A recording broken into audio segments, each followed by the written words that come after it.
hit from high. It's indeed. I will eat my neighbors. I'm not letting my kids die. I'm just going to be honest. We have a pandemic because of the unvaccinated, and they're slowing enormous infection. 1, 2, 3, 3 to 2, 1. Can't leave my house without packing my gun. We're looking at obviously a very disturbing live shot there. That is the World Trade Center, and we have unconfirmed reports this morning that a plane has crashed into one of the towers of the World Trade Center. Ladies and gentlemen, boys and girls, binaries and non, it is your boy, Swervin of Swervin Media. Hope you're having a fine day today. Even as we're still dealing with the damage from Donald Trump's presidency, a new report gives a stark preview of what a second Trump term could look like, and just how dangerous it could be.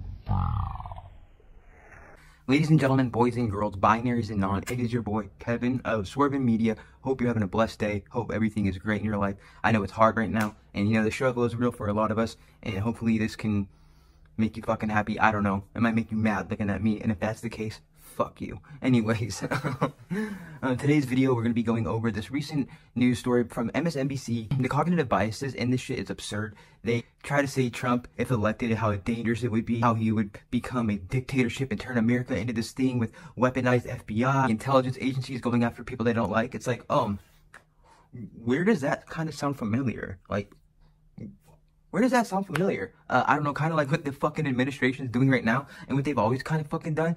And this idea that, like, oh, dude, they're taking our sacred democracy away. Like, dude, does this shit feel like a legit democracy to you? It doesn't to me. I don't feel like I have any goddamn power to change any fucking thing. I know collectively, if we all have that same kind of idea, it's really bad and they really want us to have those ideas. But at the same time, it's like, do we really feel like we can really make any sort of change with the current political and power structures? I don't know. But anyways, let's get into this video and, take a look at these fucking clowns. Even as we're still dealing with the damage from Donald Trump's presidency, a new report gives a stark preview of what a second Trump term could look like and just how dangerous it could be. According to the New York Times, Team Trump would seek to bring independent agencies like the FCC under direct presidential control, refuse to spend congressional funds on programs he doesn't like, and remove protections for federal workers so they could more easily be replaced if they oppose Trump's agenda. Joining me now to discuss, Michael Beschloss. He's a presidential historian as well as the author of Presidents of War. Michael, thank you very much, as always, for coming to the Sunday show. Your reaction to that New York Times report in general, and then we can jump into the specifics. My reaction, Jonathan, is that this is something that we have never seen before, ever in American history. This is a presidential candidate, Donald Trump, who's actually telling us outright. The amazing thing is that he's actually saying it is, you elect me to another term, I will institute, basically, this is not his language, this is my language, I will institute a presidential dictatorship. I love how he cites the story and goes, so this is not his language, this is my language, but he says that he will bring in a dictatorship. It's like, oh, yeah, in his language or your language? The whole intention of the founders, 1787, as you know, Jonathan, great alum of Carleton College, they said they wanted a president who would be elected and be like George Washington, know that the American tradition is restraint. You know, you don't abuse power. What Donald Trump is talking about is something that is out of the playbook of dictatorships of Europe. In his case, in the American case, abusing the FBI, abusing the Justice Department, abusing our intelligence agencies, abusing the military, and using them against our own people. This is just amazing right here. So everything he just said is exactly what the current administration is doing in so many instances. The whole indictment of Trump and everything over the classified documents, and then they found the same kind of shit, a bunch of documents at Biden's house, but you know, it's different because it's just not the same thing. I guess because, you know, if you have documents that are in Florida that are classified of a president, that's much different than if you have classified documents and you're a president and you have them in your garage. And I think Delaware, I don't know, but it's totally different. You remember, Jonathan, the number of times when Trump was president, he would boast about the fact, you wouldn't believe what powers I've got under the Constitution. Some of them are emergency powers so great that I don't even talk about them.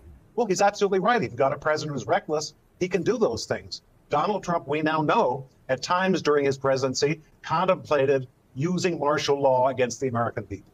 All I'm saying, remember what Barack Obama said. When true democracy goes away, people start getting really hurt.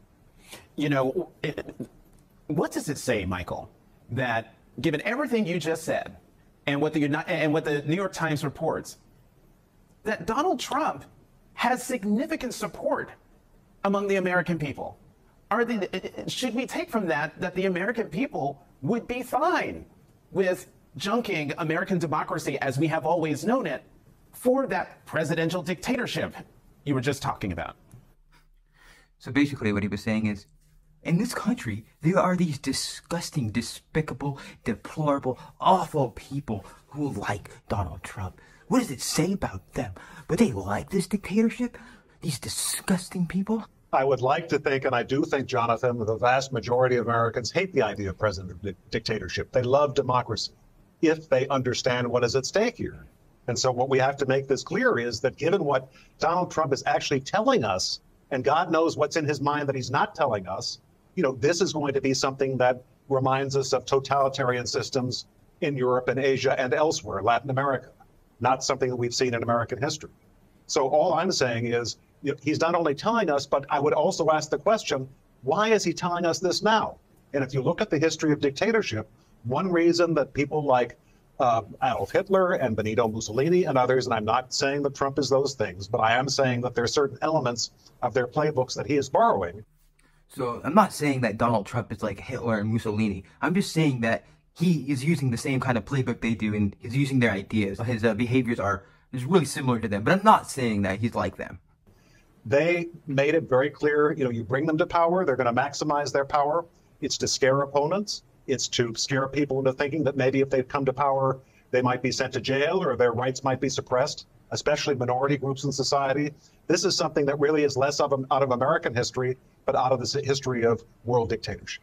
Yeah, and as someone who is black and an out gay married man, you know, the prospects of what you're talking about are terrifying. As someone who is black and an out gay married man, these things are so frightening. I mean, I'm here at my cushy job on TV, I'm a millionaire, and you know, everything's great, I have this nice suit on. This oppression is unbearable, and it is frightening, and you should be scared too.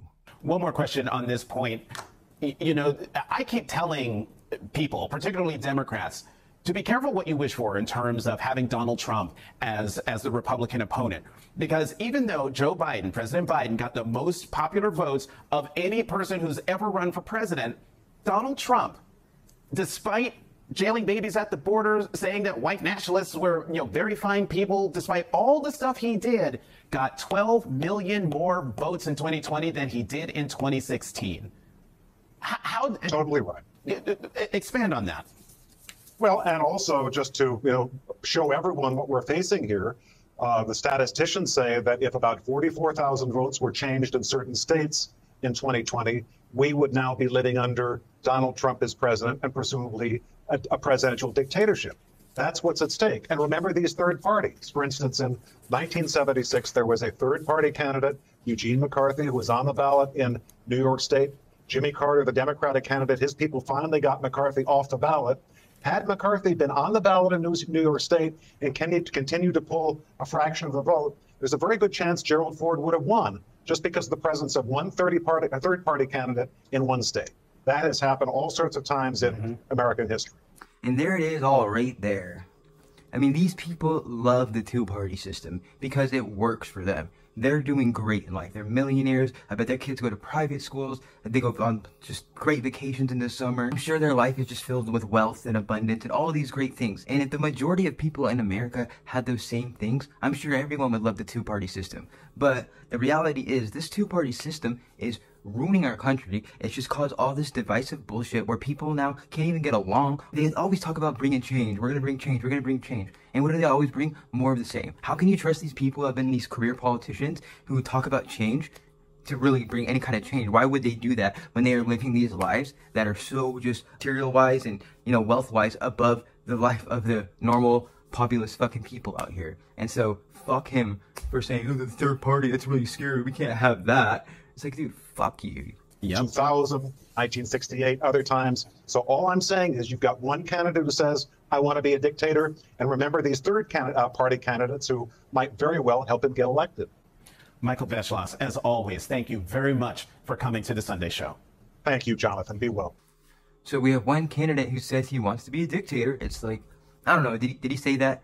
I really fucking doubt that he outright said, I want to be a dictator. And you know what? I did not vote for Trump. I'm not going to vote for Trump this next time. I think the people who are like so on Donald Trump's dick are just as absurd as the people on the other side who don't seem to like truth and, you know, want to censor people and, you know, do all the shit they do. I think they are equally just as bad for this country, and we need to bring a real type of change that puts an end to this whole two-party system nonsense that never brings any sort of change or anything that are better for the populace, and it always brings more power, money, authority, everything up for the ones up top, while the rest of us under get shit on. So fuck these ideas, fuck them, fuck MSNBC, fuck Trump, fuck Biden. We need to have some real motherfucking change in this bitch. Anyways, that is it for this video. Let me know in the comments what you think about some of the stuff they went over. Do you believe that Trump's gonna become a dictator or wants to be one? Are you scared? Are you like genuinely frightened by the idea of him being president again?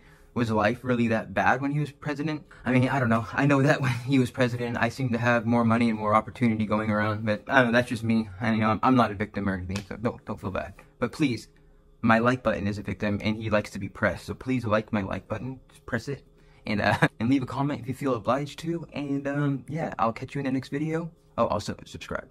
Yeah, do that. Anyways, y'all, peace. Stay safe out there.